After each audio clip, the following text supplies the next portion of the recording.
We are so grateful to be supported by sponsors like our friends at Haney and Company. You know, we all know that in today's complex financial landscape, having a trusted advisor can make all the difference. Since 1960, Haney and Company has been providing comprehensive accounting services to a diverse range of clients, from small businesses to large corporations. With nearly 400 professionals across 13 locations, they offer services in tax, audit, business consulting, and client advisory. In fact, their commitment to excellence has earned them recognition from Accounting Today and Forbes magazines. At Haney and Company, though, it's not just about balancing books. It's about building lasting relationships based on trust and mutual growth. So visit HaneyCPAs.com. That's HaneyCPAs.com to learn how they can support your business's financial journey. We are so grateful to be supported by these community champions: Sales MD, Team Friday, Realist Lab, Kiana Patterson, Diego Chavez, Jer Boucher, Heather Ryder, Janine Sua, Lily Roca, and Steve Kernan. Hey, what's going on, everybody? I am back after a little bit of extra stoppage time in my own life. I missed you guys last week as I took a week off to nurse myself through a week of having kind of a little bit of a cold, flu bug. I needed some time to rest and clear my foggy brain before I worked on a big filming project with a super talented entrepreneur this past weekend here in South LA. But hey, I am super excited to be back here on Friday, August 1st with you all. It's Stoppage Time. And, you know, with 2 weeks to kind of sit and ruminate and think a lot about the things that are going on in my life and in the world around us, and a few great episodes on our Entrepreneurial Thinker show to catch you up on. I thought about a lot of different things, but mostly I was really just reminded how grateful I am for my own pragmatically optimistic view of our world, and how grateful I am for the inspiring and insightful conversations that I get to host with some of the best and brightest entrepreneurial thinkers in the world on our show, but also just the kindness of people in my community, in my universe, from family to friends to previous mentors to associates to just mentees to people in the community all over the world, that I am grateful and so humbled to be a part of their lives and have them be a part of my life, and just the little messages that kind of come in every once in a while, every couple of days, after a post that I do, after a story that I share, after someone listens to an episode. It's ultimately gratifying and really kind of validating. I've said for years that I am a pragmatic optimist. And I'll talk in a little bit here about what I think that means and how I think everybody could choose to be that if they wanted. But this week, I really want to first just draw your attention to these 3 recent episodes, because although they're totally unique, they have they share a few common threads that I think kind of pulled back into my thinking across the course of the last couple of weeks when I wasn't here with you. So recently we released an episode with the CEO and co-founder of Mexican credit services company Vexi.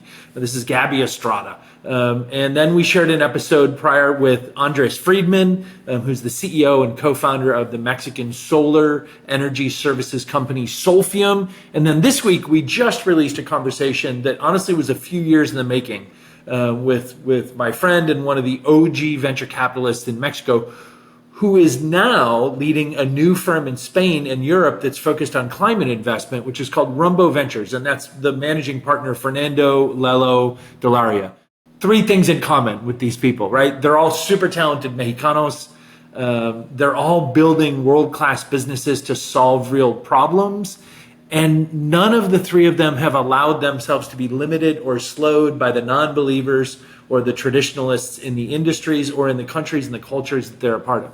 I call them entrepreneurial thinkers. That's why we had them on the show. But as I thought about it in the last couple of weeks, right, I really ultimately also considered them to be pragmatic optimists like me. And frankly, in our physical and digital online world, in which it is so easy, sadly, painfully so easy to be cynical and negative and combative and aggrieved, we all have this opportunity to choose to be a little bit less of that and a bit more optimistic. And frankly, I think humbly, and this is why I live the life the way that I do and why I'm so passionate about amplifying the stories of the people that I do, I think our lives depend on it. I think the world depends on it. I think ultimately our ability to move forward as a planet, as a species, as humankind interacting with one another, as countries, as markets, as companies, as leaders, as elected officials, I think is completely dependent upon the choice, the opportunity to choose to be a more pragmatic optimist about how you go through life. I'll tell you what I think that is. I define it as someone who is deeply aware of the conditions on the ground around them, but who chooses to lean into what's possible. I've myself felt that I am this, or that I live this way for probably most of the last 15-ish, maybe 20 years. I think more kind of since around age 40 forward. And life has been a hell of a journey. Don't get me wrong. I'm very privileged. I've been given many advantages and opportunities in life from which I can build, but I've still had my roller coaster. I've still had my own ups and downs, my trials and tribulations, so to speak. And yet it was through those trials that I kind of came out the other side around 40-ish after my parents passed away. And as I'd taken primary responsibility for being a single, present, daily dad to my daughter, Riley, is when I started to kind of find this pragmatic optimism. Probably in my youth, I was just wildly optimistic, probably uninformed, probably naive, right, in many ways, as we are in youth. And that's, I kind of think, what you're supposed to be.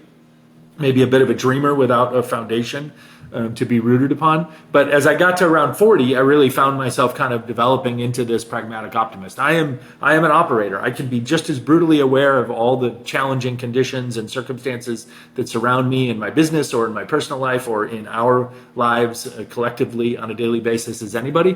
But I just kept finding my way back to leaning into what's possible. And these three people in these three episodes that I really, really encourage you to go listen to.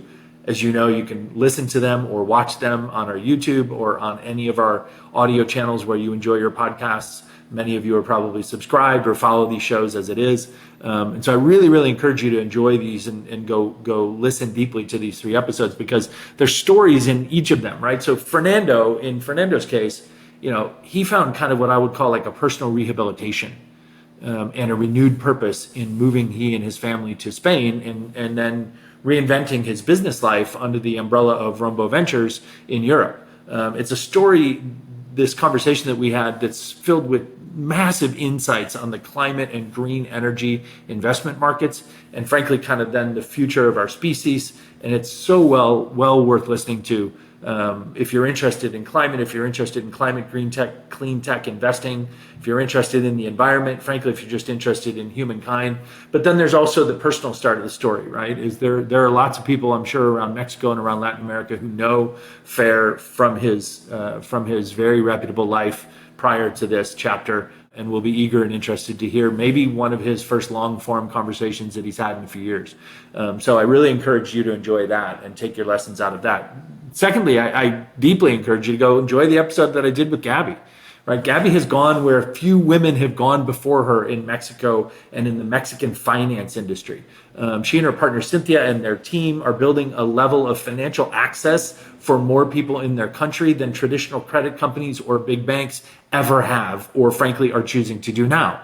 And they're not only tapping into a huge business market opportunity, which we talk about in depth, and doing it at a level of success and profitability and with lower credit risks than their peers because of the algorithms and the science behind the mathematics of their business. But they're also in parallel creating a level of economic freedom and opportunity for millions and millions of Mexicanos in the process that will literally help transform the economy. And we talk a lot about that. And then obviously Andres and his team at Solfium fundamentally just believe, like I do, that more people and more companies should be leveraging solar power to power their lives, right? And so they're making it, pardon me for the excitement that's going on out here on our streets in Hollywood. There's always something going on Franklin Avenue. But Andres and his team at Solfium are putting all of their energy into essentially just to making it dramatically easier, more predictable, and frankly, just a much better experience to make that choice, to make the choice to leverage solar to power their businesses or lives. And that's just not been a common thing in Mexico. And so therefore there is a huge opportunity in Mexico and Latin America. And Andres talks about some comparatively sized markets around the world, in Europe, in Germany, the US, and gives us some just great takeaways there. But to me, all three of these people face the same kind of political headwinds. This is my takeaway basically for the week, right? Or for the last couple of weeks. All three of these people have faced the same political headwinds and uncertainties and the same cultural cynicism and the same negativity that we all face every day. And yet, in spite of that, they have forged forward. They do forge forward. They continually are building for others. They believe in what's possible. And in spite of understanding very well how difficult their journey will be and how difficult it will be to execute the grand visions that they have, they keep going. And therein lies the lesson for all of us, right? If you can find your way to being a pragmatic optimist, set aside the negativity, right? Set aside the cynicism. In this moment of terrific uncertainty, here in the US, I talk about it all the time, but it's really a moment of uncertainty and transition worldwide, right? I've said it here often. But in that, if you can believe that the way that we can escape the shackles of our present circumstances and get through to a better tomorrow is that if some amongst us choose to simply say, I'm going to be the pragmatic optimist in my world. I'm in my life, in my circles, in my community, in my business, in my industry, in my country. I'm going to choose to be the pragmatic optimist. I'm going to choose to say, I understand what's going on around us, but I'm going to embrace what's possible to build a better world. So if I have any legacy to leave in this world that I will leave 30 to 40 years from now to my grandson, Leo, to live in and build better long after I'm gone, will be that at least this world will be dotted with lots of innovative entrepreneurial thinkers, and you will know who they are and you will know how to follow kind of the wayfinding path that they light for us, and filled with people that are pragmatic optimists. Again, as I said, it's just so easy. I mean, it is so easy to be negative, to be a hater, to be a cynic, to be aggrieved. I mean, frankly, that's what gets all the clicks, and what gets all the follows, and it gets all the attention. And frankly, honestly, sadly, it gets most of the money too. But those eras in our lives of like dominant cynicism and negativity tend to be short-lived. History has shown us this time and time again, right? They always end, they always expire. And ultimately it is the pragmatic optimists amongst us that take the risks, that bet on themselves, that bet on what's possible, and they move us forward as society. You can look over the course of history and it repeats itself constantly. And I feel like I'm just trying to remind all of us, remind myself that we can choose that as well. And or we can choose to be one of these wayfinders. We can light the path to get to a better place. So it's not just blind optimism like rah, rah, be positive. That's not what it is at all. It's rooted in the practicality of our world, but it's with a sensitivity to the fact that there is an opportunity to make a choice. Right? And making the choice to be the cynical, hateful, negative, angry, aggrieved, sad person who doesn't believe that anything's possible and woe is me, let's just throw up our hands and give up. Like that's never moved society forward. And it's not going to move you or your life or your business forward. So that's my speech. That's my rant for this week on pragmatic optimism. Someday I think I'll write a book on my journey in life, maybe the last 15 or 20 years, and just call it the Pragmatic Optimist Journey. But cheers to you all. Happy stoppage time. I wish you nothing but joy and peace and love, and maybe a little pinch of pragmatic optimism as you go through this weekend and look at the world maybe through a slightly different lens, and assess how you perceive and attack things in a way that maybe you can adapt and change as you go forward. So peace. Find us, follow us, like us, subscribe us, share us with your friends, comment, DM us, message us, DM me, make comments about what you think about these episodes and about our Entrepreneurial Thinker Show. And we will see you right back here next week, Thursdays for another week, another episode of Entrepreneurial Thinkers, and Friday for another Stoppage Time. We are so grateful to be supported by sponsors like our friends at Shore Capital. In today's venture capital world, it's not just about cash. It's about relationships.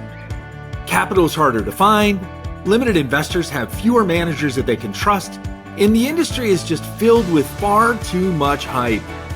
Shore Capital is an early-stage venture fund investing in the world's most ruthlessly iterative founders, helping its limited partners to find founders who are solving the world's most dynamic problems, teams that excel in mastering the idea maze, teams moving with a rapid, iterative velocity and demonstrating radical resourcefulness.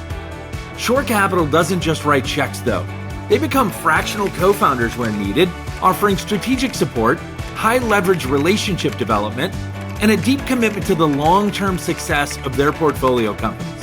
If you are a ruthlessly iterative founder with a bold vision or a limited investor seeking sustained access to the brightest big thinkers of our time, Shore Capital wants to meet you.